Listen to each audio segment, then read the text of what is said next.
So, number one, formulate a question about your topic that you want answered. That question is not your thesis. We came up with 3. One of those is better than the others. Why? Because it's a broad statement. Because it's a broad statement that can be answered with specifics, okay?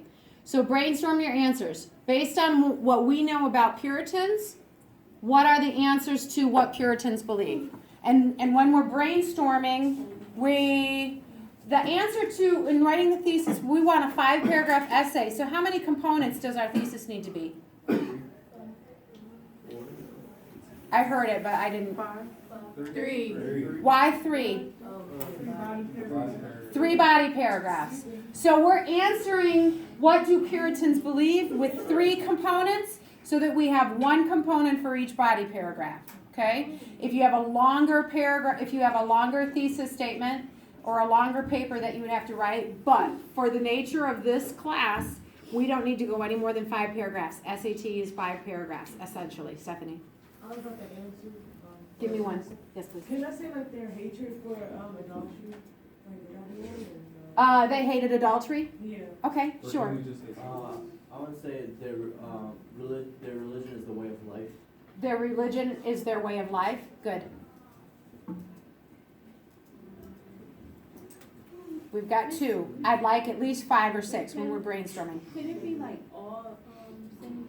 Like, instead of just adultery? Yeah, do sin. Their hatred for sin. Their hatred for sin. So no, don't change it. Just their hatred for sin right here. Please, thank you. Whoops. Their hatred for sin, or they hated sin. They hated sin. Yeah.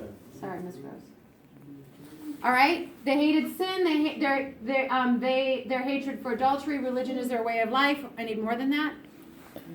Their religion is law. Their religion is law. All sin should be punished. All sin should be punished. Thank you, Crystal. Yes, please, Adam. Punishment for sins are all justified. Ooh, punishment for sins are justified.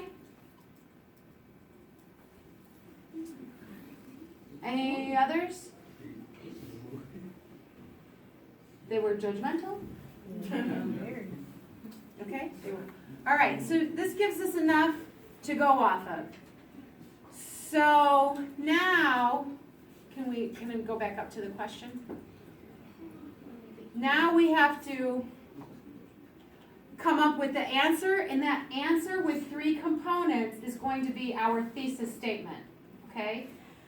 Oftentimes in writing, one of the things that's really, really hard is that we want whatever we're writing down to be perfect the first time. That's never going to be the case.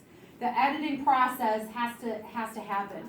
So one of the things that I tell students is like, let's get something down, and then we can start moving some things around, right? So even as we, kind of shout out what this potential thesis statement could be, even if it's not grammatical, we can write it down and then we can fix it.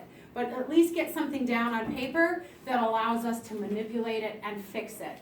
So our thesis statement is the answer to the question, what do Puritans believe? And so this is going to be our answer. So somebody come up with an answer for me that uses 3 of these. Oh, let's first choose which 3 are going to be the easiest. We're not looking to go complicated, right? We are looking for easy. So what are 3 things that can easily be proven based on what you know about Puritan literature? They were judgmental. Okay, how many of you they were judgmental? All right, so we'll put a star on that one, or bold it. Religion is law. Religion is law. So you're going to be able to find specific quotes that will show that this is law. Yeah. We're looking for 2 quotes per component. Do we? I don't know. What about their hatred for adultery? Or just sin? Not even Yeah, adultery, so that but one's sin. better because it's broader, and then we can get specifically into to sin with adultery or other kinds of sin. So their hatred for sin. And then, I see another one that's probably super. Religion is their way of life. Absolutely. These 3 things become very easy to work to support based on what we know about Puritan literature. Okay? All right. So now I need one sentence. Sierra, do you have it? Nope. I need one sentence that is going to give the answer to the question. I don't remember what it was. What was the question? What do the Puritans believe? All right. Who can give me, Erica? I will say they believe that all sin should be punished, no matter. Don't get too complicated. Don't change it up. So right? just all sins should be punished. All right. So the Puritans believe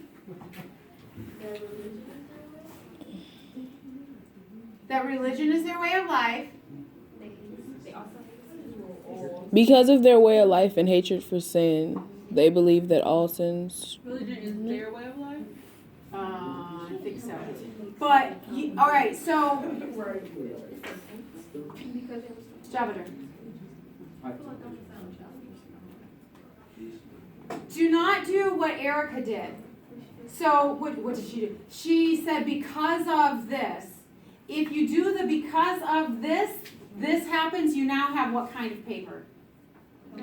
Cause and effect. You now have a cause and effect paper. The cause and effect is difficult to prove like this. And we're not looking at having a cause and effect paper. We need what kind of paper? Research or something like that. We are writing a literary analysis. We are writing a literary analysis. So don't do the cause and effect. The way that we have this right now, if we just throw these together, Puritans believe that religion is their way of life, comma. They hate sin, comma. And they were judgmental, comma. If we're just keeping it simple, right?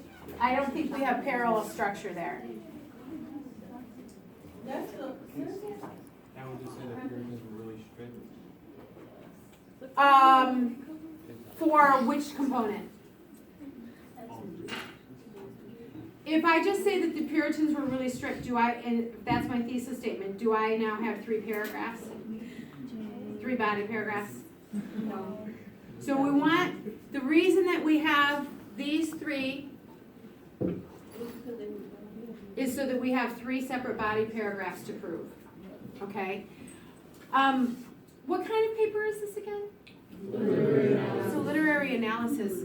I want to throw that into the front of this. So what are we analyzing? Puritan what? Way of Puritan life. what? Puritan literature.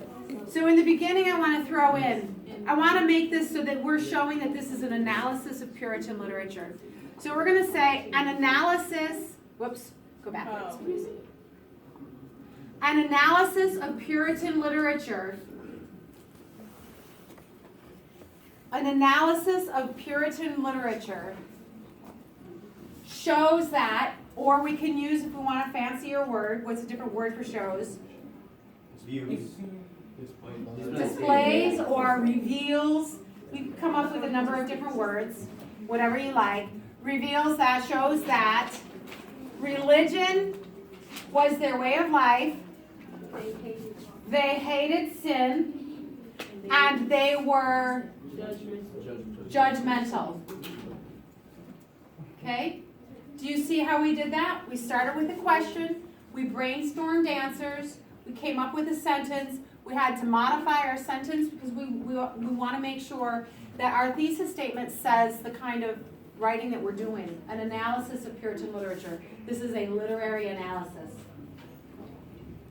Ms. Taylor, what did you say? Like 2 of each? Like you said 3 components and 2 for each component. 2 quotes for each component. Okay, so Erica's is videoing this, and then I'll put this on YouTube, and then I'll put the YouTube link on Edmodo for us to go back on.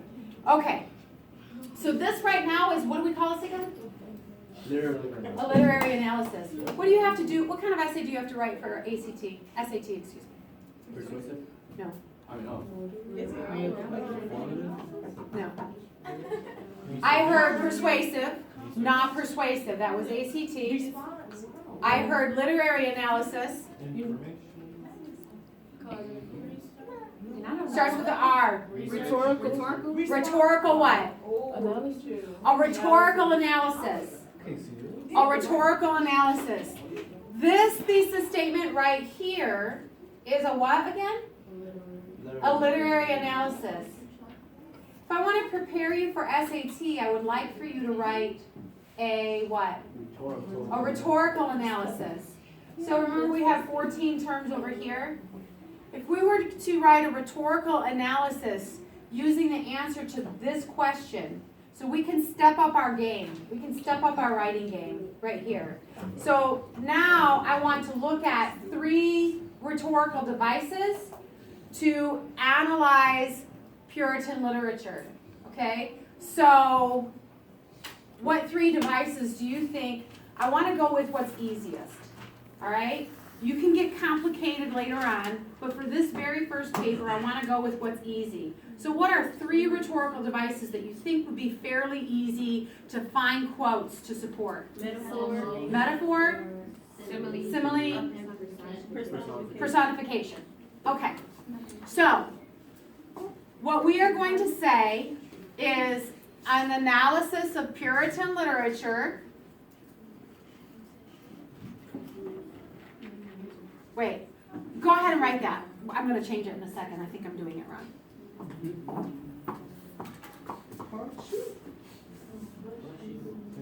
An analysis of Puritan literature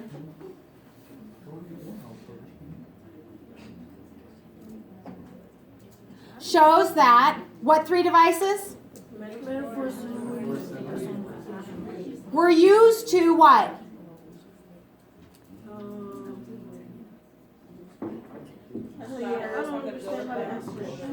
Okay, guys, I'm losing you in the back here, and I need for you to pay attention.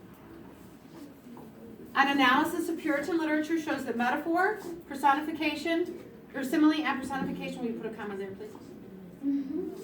Were used to what?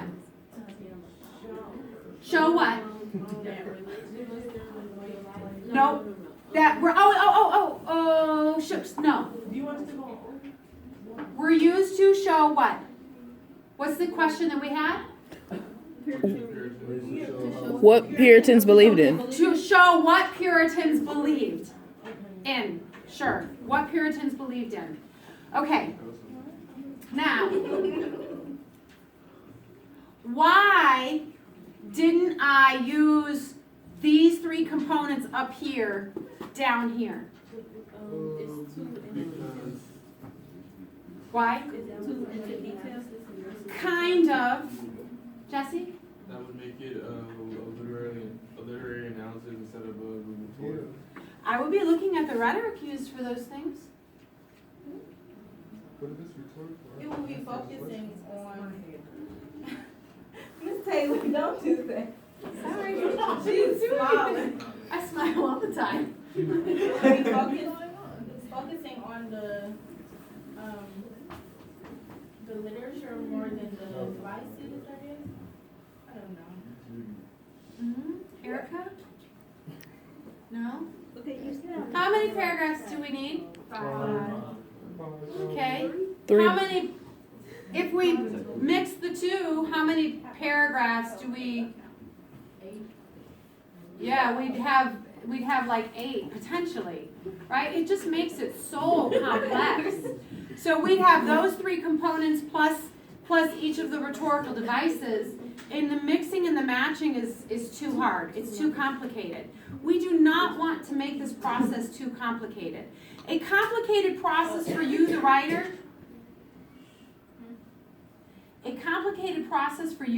means what to the reader? Complicated process for the reader. If it's hard for you as the writer, it's hard for the reader. So what's easy for you as the writer makes it easy for the reader. We do not want our readers to have to work too hard. Okay? So if we keep it simple on our end, it keeps it simple on their end. The analysis itself is the part, it stands on its own merit. So we don't have to be too complicated in our thesis statement, because the analysis that we do the quotes that we use, all of that Puritan literature, that dialogue that we'll be quoting, that sounds sophisticated enough, right? So we don't have to make our language overly complicated. Their language will do that, okay? So trust me on this, we want really super simple sentences. So this right here is what kind of analysis? Rhetorical. This is a rhetorical analysis. This is a literary analysis.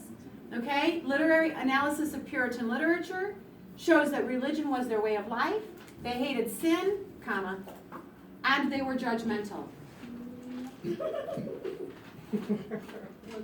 An analysis of Puritan literature shows that metaphor, simile, and personification were used to show what Puritans believed or believed in. Okay? All right. Now, let's go with this one. I want body, paragraph, topic sets, the first body paragraph. Okay? So the first body paragraph, what is that sentence going to look like?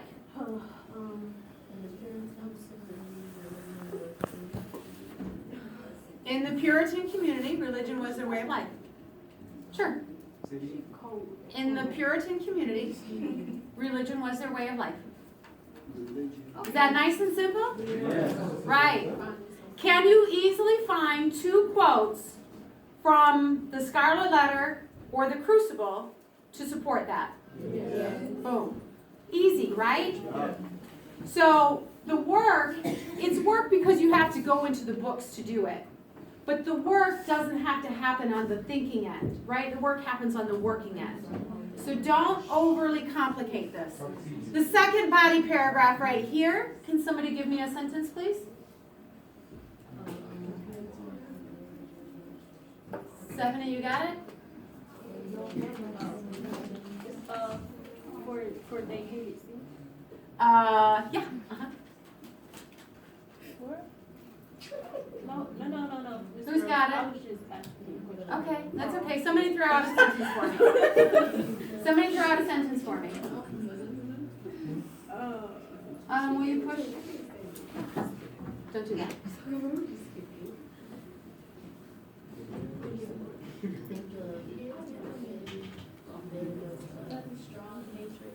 I have one person who's working for me.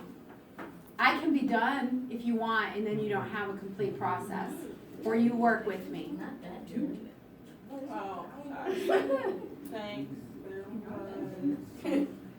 In the Puritan community, there was a strong hatred for sin. There you go. Not hard. I thought we was going to Wait, but that's what I thought we were doing. That's what I was like. You thought we were doing which one? The judgmental one. Oh. We were on two. Well, now we do judgmental, so give me the judgmental one. Go ahead. You got it? Brian, go. Go. You gotta say in the community, it was very judgmental. That's what you gotta say. All right, we'll say it, Stephanie. It's so basic. I'm telling you, I don't want you. I want it basic. I want. That's for people. Stop. Don't. Shut up. Or judge opinion. I do not want you to complicate it. I don't want you to complicate it. I want you to give me basic, right? Because I'm just teaching you how to write a sentence that you can support, and then you have to go into the literature, and you have to find the quotes, and then you have to write those quotes, and you have to do parenthetical citation. There's a lot of stuff that we are putting together with this. So the last thing that I want for you to do while we're learning the basics of a whole bunch of things that come together, the last thing I want you to do is think that you have to write complicated sentences. Because complicated sentences on your end means what on my end? Yes. I don't want to have to work to figure out what it is you're trying to say. Just give me a basic sentence. What's not going to be repeated, because you guys are worried about repetition, what's not going to be repeated are your quotes. Okay? So once the quotes go in, that will break things up. Not only that, but once you have all the basic down, and then you notice you have some repetition, then you can change some things up. But don't make it complicated in the beginning. Make it simple for yourself in the beginning, okay? Autumn? Yes.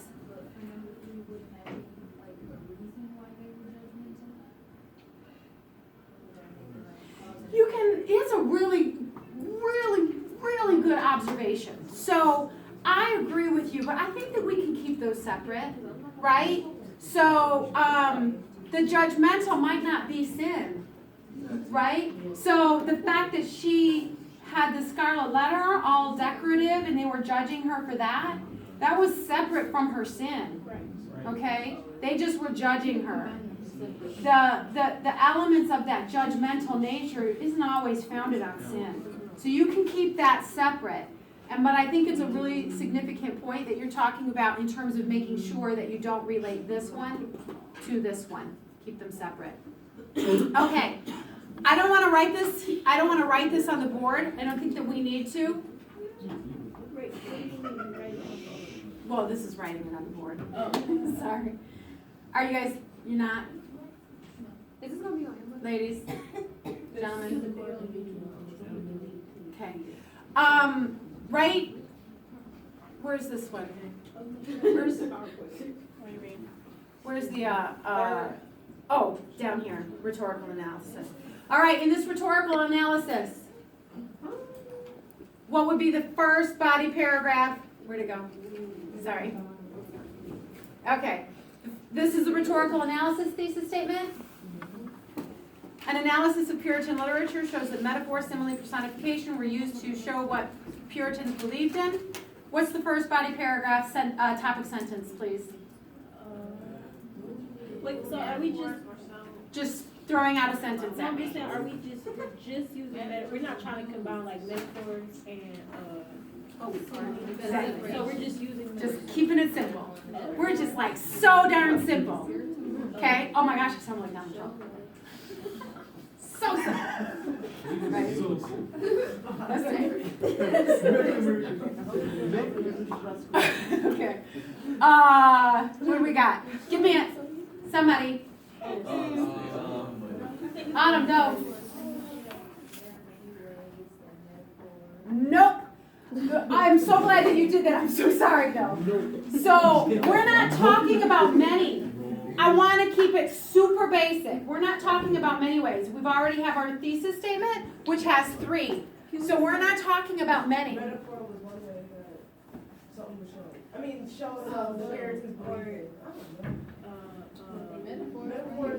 Metaphors were used to show, all right, and that's really kind of yucky. I'd like for us, writers, Puritan writers used metaphors. Could we say that? Yeah.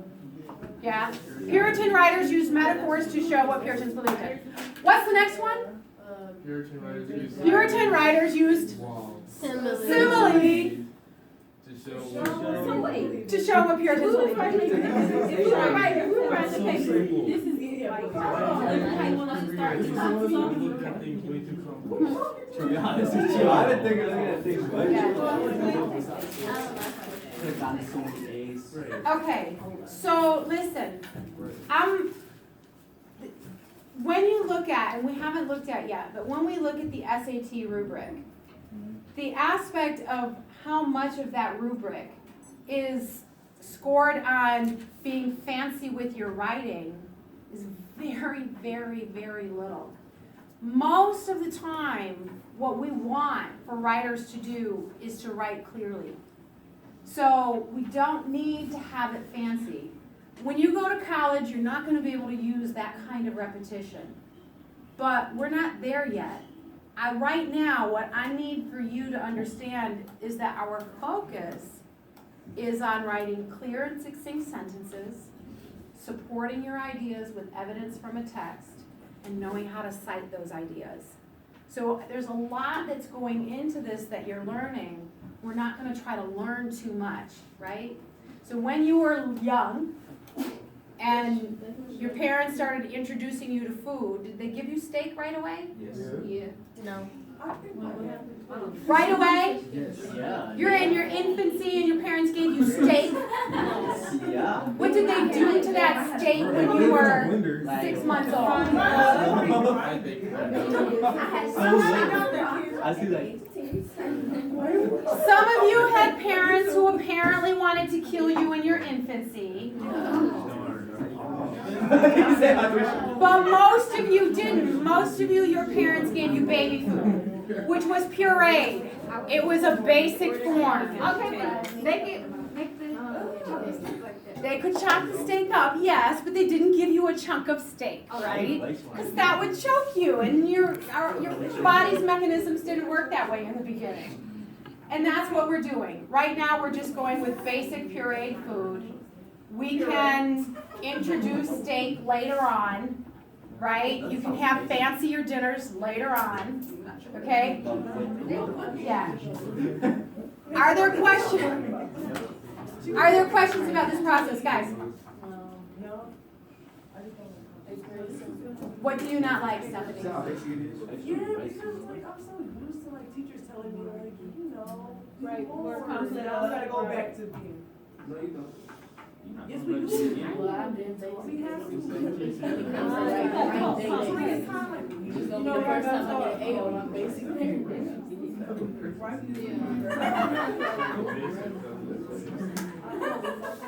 This is what I'll share with you in terms of my teaching experience. So, I've been here for a long time, at CAS for 15 years. Students, very, very, very few students come to me knowing how to support their ideas, right? So yeah, you can write a topic sentence, and then that topic sentence is followed by a bunch of things that don't support it, or you're saying the same thing over and over again, okay? So what I know that I have to teach is how to teach something that's very basic, and the support of that is what's complex, okay? So when you start quoting, who's our author? Nathaniel Hawthorne. When you start quoting Nathaniel Hawthorne, who uses very complex language, very sophisticated sentence structures, right? That is the aspect that beefs it up a little bit. But for right now, and you know, if you want, after you write your paragraphs and you go to turn in your research paper, there are 3 drafts that you turn in before you turn in a final paper. So you have time to make it more sophisticated once you've done the basic stuff. But right now, I just want you to do the basic. And if you want to amplify it later, you can amplify it later. But very, very, very few students have come to me knowing how to write complex language. And if that's you, then I can give you elevated work late, you know, I can change it for you.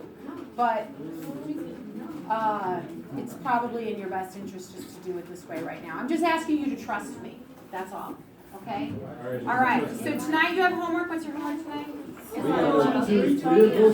paragraphs. Do not lose this green paper. I do not give you another one, and we will use it the entire year.